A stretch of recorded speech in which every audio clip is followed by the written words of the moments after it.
Good afternoon, everyone. This is your RAND, and welcome to the Global Guided Meditation Call for December 3/1, New Year's Eve, 2024. Or we could say 2058. It all depends on how you view it. Imagine that we celebrated the perfection of life.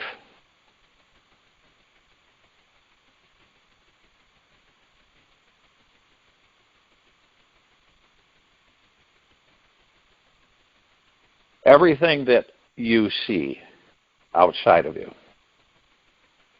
everything going on, it's kind of like a muse or a court gesture.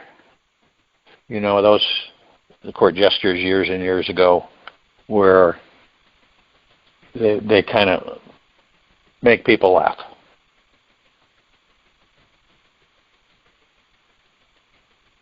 And the one thing that it's highly recommended that we focus on ourselves. Self-discovery and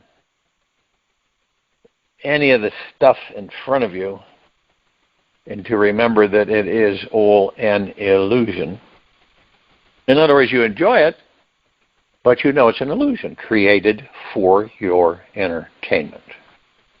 That's all it is. A lot of things have been written throughout the ages, and many gurus and those names that you know and the names you've never heard all prophesize and make statements about anything and everything. And then you find through your observing and watching that all of these things are false. They're a perspective, yes. They're a perspective of one expressing their beliefs and attitudes and concepts, and it's what they believe. And so it depends in this civilization how that is passed down through the ages. You know, how it changes, how it shifts, how it transforms, and belief mechanisms through generation after generation. How it expands, how it shrinks. But all in all, it is a thought from someone and their belief mechanism that they portray or that they give out contribute to the civilization, so to speak. But when you get to a comprehensive awareness where you look at everything and you say, well, this has all been created for my entertainment. Now that usually goes against everything that's been printed, archived, discovered, for thousands and thousands and millions of years. Well, no, this is supposed to be this way, or this is supposed to be that way. Why? Well, because that's what it says. And see, we're all curious, so you get to the level of comprehension in this matrix where you start to say, well, this is all entertainment for me. It's entertainment for all of us. Keeps us entertained. It gives us the opportunity to experience, view, not judge. We start off judging because it's all we know. We aren't aware of ego mind, and so we take in all these things, which people say molds them and creates a perspective, and it does in some ways. But to really know, here's the fine line. You know it's all been created for your entertainment. But you also know that through that entertainment you experience, right? You learn. So there's a lot. It's, it's entertainment, but it's also good entertainment in some areas, not too good in other areas. But both the yin and the yang that we're exposed to, so we create the yin and the yang. We create the good, the bad, and the indifferent so that we can be entertained. What would we do if we weren't entertained? Well, if we didn't create, there wouldn't be anything. There'd be nothing but nothingness. So it all plays hand in hand, that you have infinity of pure consciousness housed with the gods. And we create all across the galaxies and universes and all of it. We experience. It's our entertainment. These are playgrounds. And I don't mean that from the standpoint that, you foul it up and do all this stuff or do whatever you want. There is structure and there is a esprit de corps, so to speak, where we value and are in deep gratitude that we have the ability to create these illusions so that we can experience. These are just illusions. Ego mind's an illusion. Well, why would we want to know this? Because it's the doorway to knowing who and what we are, which is not these bodies, which is not this life. This has all been created for our entertainment so that we can learn, experience, and go to different levels, higher levels of divine perfection. We know that we, the God that we are, is the only thing that is real. Everything else has been created as an illusion to entertain us. Now, saying that's one thing. Knowing it is another thing. From a benevolent, blissful perspective. So then you realize that, it kind of segues into many different, it branches out. Then you realize that then that means that since this is an illusion, and while I'm in this body, I could create anything I wanted. But I must master my ego mind and my thoughts in order to be able to be fluid with that. For if I don't, then I won't be fluid, and then I will be frustrated, irritated, upset, and I'll suffer because of being let down or disappointed in something that I desire or want. So it's like you let go of your desires, you let go of everything you want because you already have it.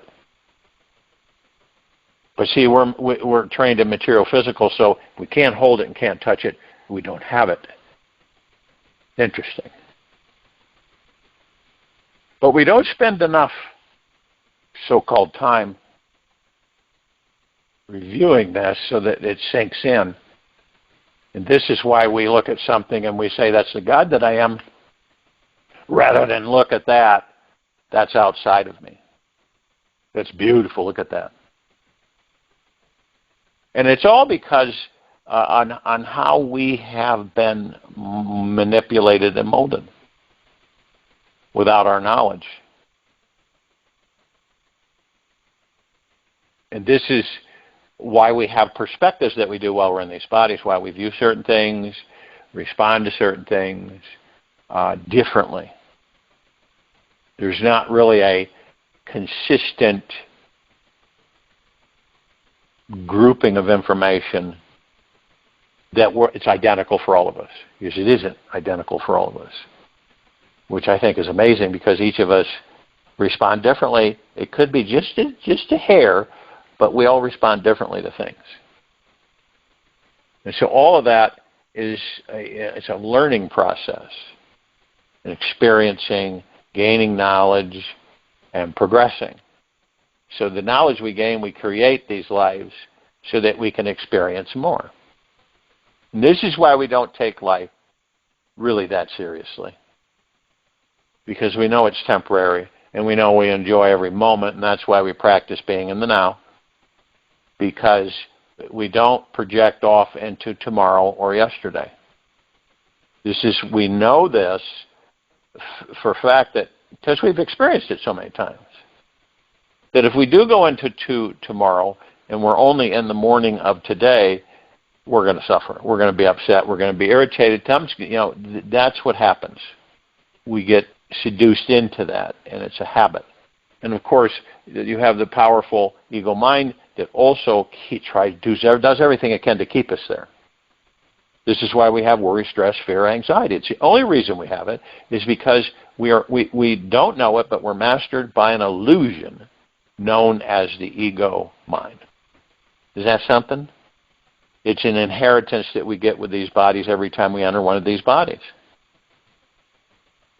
Now, knowing it is halfway there. Being gentle, kind, generous, and humble with yourself at all times. Also being halfway there. So we discover it. And then we open up a lot more windows and doors because of the discoveries. And it's like a step-by-step process. And eventually, we get the whole picture. So that we have, it is foolproof in many ways. We create an environment, and we create vessels of an organic origin that we can go into and experience the environment for our entertainment. This is all about entertainment. We are divine perfection, the gods that we are, the pure consciousness. Okay? We're the only thing that's real. Everything else is an illusion. So everything that you see, no matter how real it seems, while in these bodies, it's an illusion. But you can touch it, you can feel it, you can experience it. That's a heck of an illusion. It's got to be that way so that we feel that it's real. So you know it's an illusion, but you know that the illusion is so good that it feels real, but it isn't real. It's a little confusing, but we identify with this, and we know this. This also connects us with the power that we are omnipotently powerful, supreme, manifesting, abundant beings at all times. We're not these weak, meek, stupid or ignorant beings. When you don't have any information, you're called ignorant. How about, you don't have the information, so you don't know. And it's for us to discover it. That's part of the fun of it. It's a self-discovery. Everybody does it at a different time, space, and place. Maybe not this lifetime, maybe the next one. Or the next one. And we come to a point where we stop swimming and we just float, really. When you're swimming, you're doing the pulling through the water, trying to get somewhere. And then you come to a full conclusion, full 360-degree circle. You come right back to the comprehension of the fact is that I don't need to swim. Everything is within me. So I just float.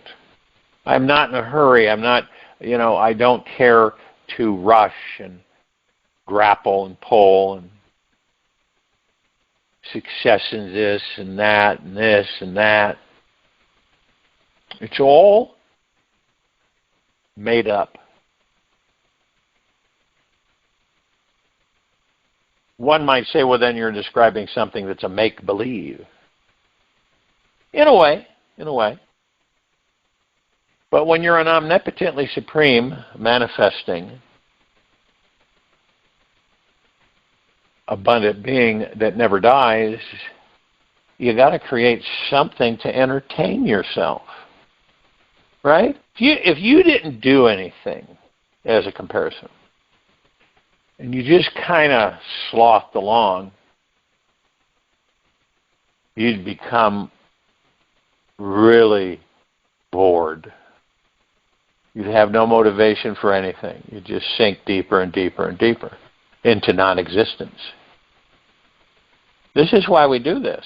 It's multifaceted. We create things because we can, and it's what we do. Why not make it fun? So we keep creating life. We create life. We experience life. We like material physical because it's fun. We can enjoy a lot of things.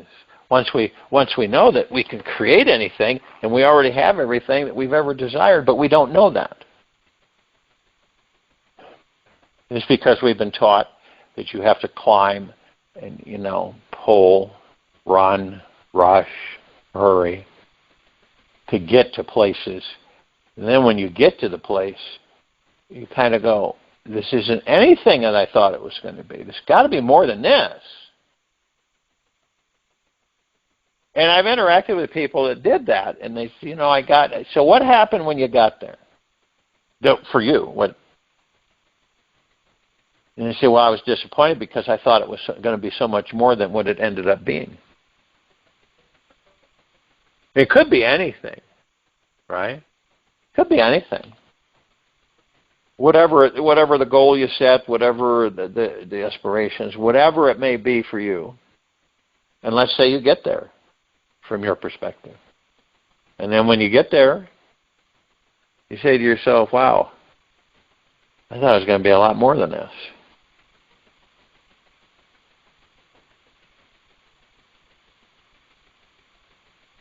And we don't, a lot of times you'll hear someone say, I'm going to try this. Try it. Or I'm going to try this on. If it fits, fine. If it doesn't, fine. Different definition there. But if you're going to try something that it's already, you've got an exit. You say to yourself, well, at least I tried. From our perspective and more awareness, you say, I'm going to do this. I'm not going to try it. I'm going to do it.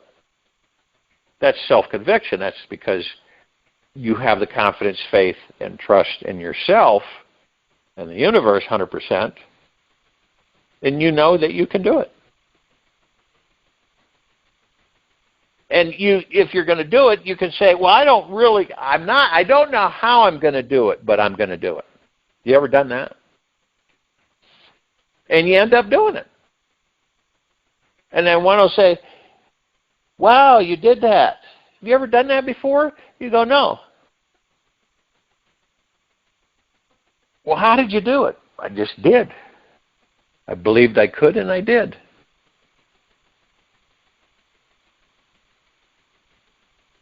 It always boils down to our belief in ourselves. We always ask the question, several times a day. How much do I believe in myself? How much do I trust myself? How much faith do I have in myself? And how much confidence do I have in myself?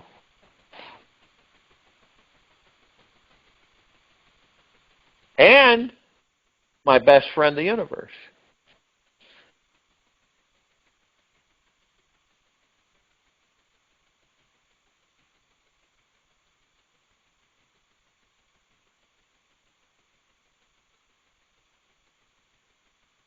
And then you begin to realize what the meaning of slave is. How that takes place based upon disinformation, generation after generation. Believing something, in other words, being programmed to believe something that isn't. What would everybody do on the planet if they woke up one morning and there wasn't any money anywhere, any place? If there was no money, it just disappeared. In fact, you wake up and there never has been any money. But the day before, you knew that there was money. I know that sounds strange, but what would happen? What do you think would happen? We would create. we wouldn't be in conflict. Greed would be gone. Crime, for the most part, would dissipate. You're still going to have some of it because of those who don't know who and what they are. We create. You hear the word co-create or co-creation. Why is that? Because we're all creating.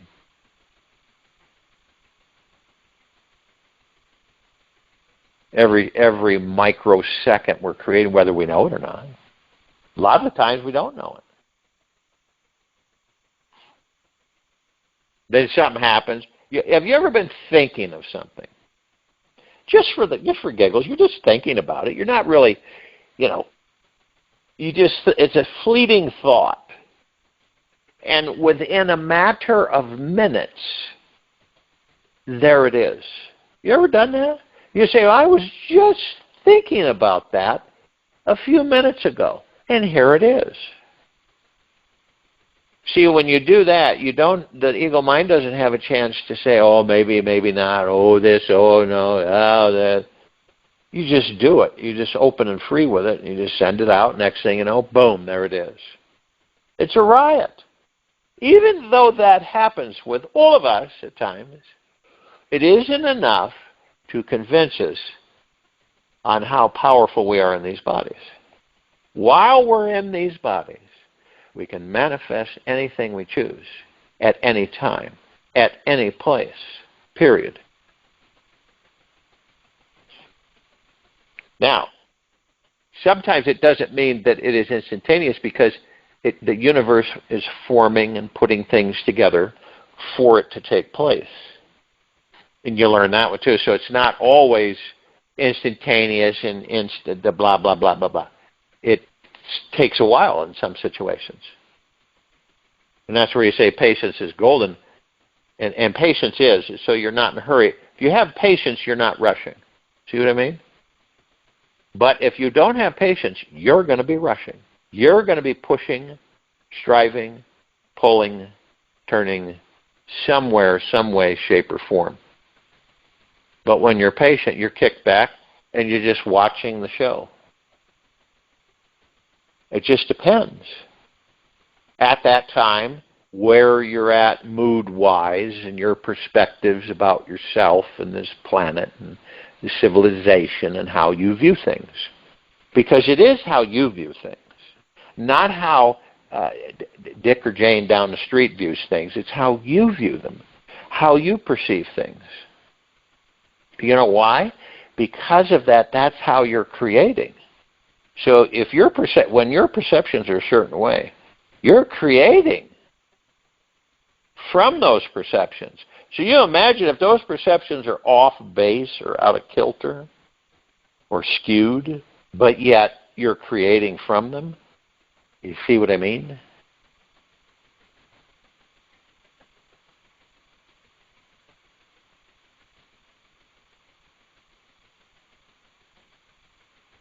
This is a real simple analogy. You want a ham and cheese sandwich, so what do? You fix one for yourself. You created a ham and cheese sandwich. And all the factors involved with it, with the animal and the flour and the dairy, all of that stuff put together. But see, you manifested it. Or you go one step further and someone else creates it for you and you eat it.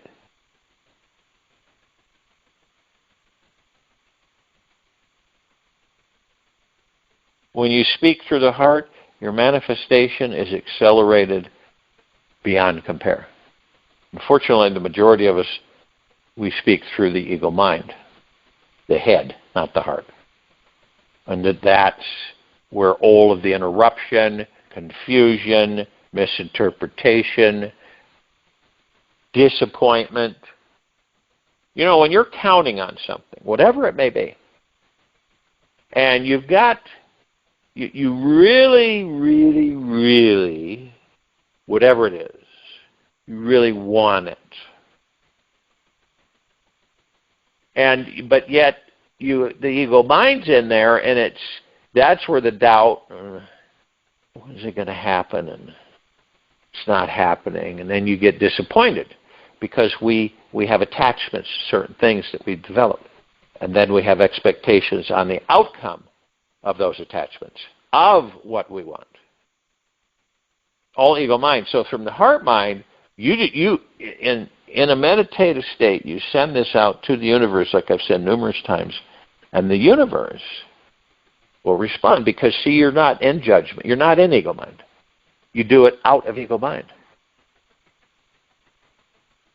It's so imperative that we watch ego mind. We leave ego mind alone because it opens everything up for us. See, now we're looking at it from a different perspective. We're not judging ego mind. We just want to know what it is. We want to know what its role is in our lives. And so we start watching it, that childlike curiosity. And then we start going, now I know what ego mind thought coming in. That's an ego mind thought. I'm not interested in it. So it just passes by. So we don't have these, we know, see, you become aware. And it's not like you're inexperienced with it because it's been your master for a very, very, very long time. And now you've decided to begin to master it. And it becomes your servant. So you come out of slavedom. You're the slave to the ego mind. But then you turn it around by leaving the ego mind alone, and so that you can actually identify what that is. What are these things coming in, and how do I react to certain things? It's all connected to the ego mind. Now, you've decided that you're not going to be there. You're going to watch it so you can master it, which then, in turn, connects you with mastering your thoughts. Obviously, you're not going to do it overnight. But like I say, knowing this is being halfway there. And what's halfway there? You're halfway there to mastering it.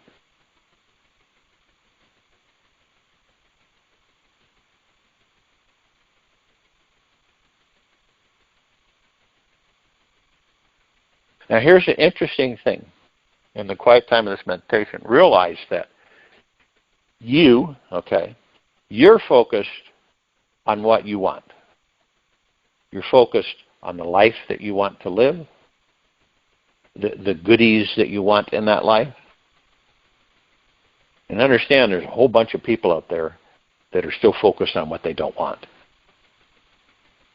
Now, does that mean that when you focus on something that you want, right, are they going to negate it? No. You will live the life that you want, that you manifest. They will live that life that they don't want, that they'll manifest. See, there's no real, it's not going to influence you if you have a bunch of people focused on what they don't want. You focus on what you want, you're going to have it. So it's like an incident where you've got a bunch of people that are distraught and worried, stressed, and fearful. And they kind of come across you, and they're going, wow, look, how come you're so happy? You seem so at ease and everything. Look at all the stuff's going on. You say, because I choose to be this way.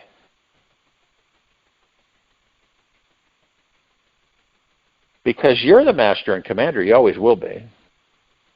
And then when you discover you're the master and commander, it's a whole different ballgame. You're not worrying, stressing, fearing, and you're not doing that. You have come out of that.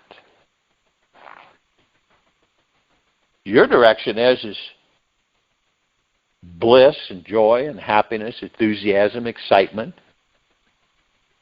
And your knowingness with yourself that you're good with you. All aspects of you. You are good with you, really good with you. And we're not talking ego-mind aspect, which is arrogance and that type of thing. We're talking heart-mind. This is for you. This life is for you. The life that you create is for you. It's not for anybody else. The love that you have for yourself is what you create for you. The happiness, the joy that you discover that's always there within you. The relationship with the universe. All of this is for you. Nobody else. We all, see, even though we're all one, we have the wonderful opportunity, based upon this illusion that we have created for ourselves, material physical life, to experience what we choose to experience. So you can have, like I said, a group of people over here stressing, worrying, fearing, fretting, and then you're over here enjoying life. See the difference? And it's all done by choice. And we all have the power to do it. It's not like, oh, well, they have more than I do. No, that's not true.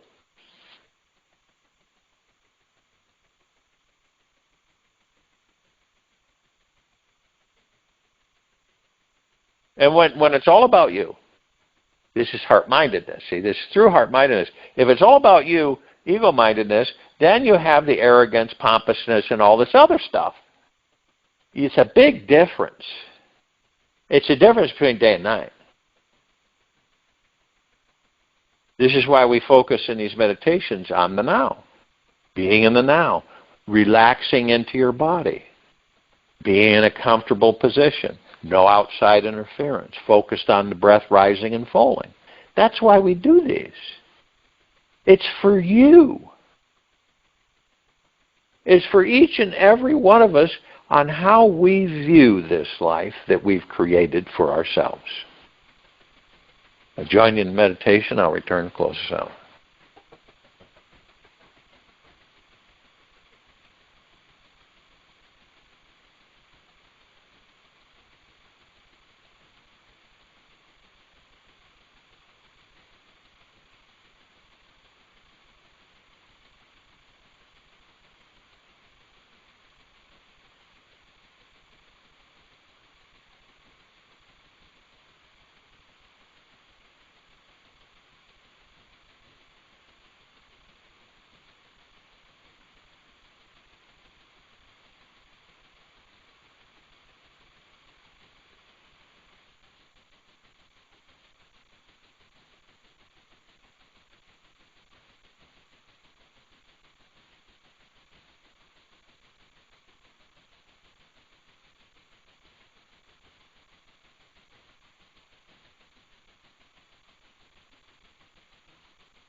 Take an easy and slow breath in from the nose, and an easy and slow breath out from the mouth. Remain still, relaxed into the body, focused on your breath, rising and falling.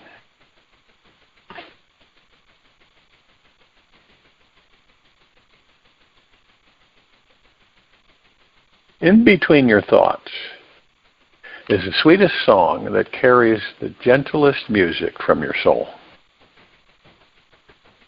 And yes, there is a heavenly orchestra playing inside you, inviting you to relax and come home to yourself. And when you get really quiet and surrender to the totality of existence, you'll hear the most sweetest love song. Only in your most profound silence can you absorb this divine symphony. Be like a hollow flute and allow this healing love song to play through every breath you're breathing right now. Take this with you for the rest of the day into the evening and night and the following morning. We'll return here Wednesday, New Year Day, 2025, January 1st, and after 3:15 p.m. Eastern to continue our global guided meditation call. Be gentle, kind, generous, and humble with yourself at all times. Be in the highest of the highest, high, deepest of the deepest, deepest, purest of the purest, purest, eternal gratitude at all times. No matter what's going on out there or inside of you.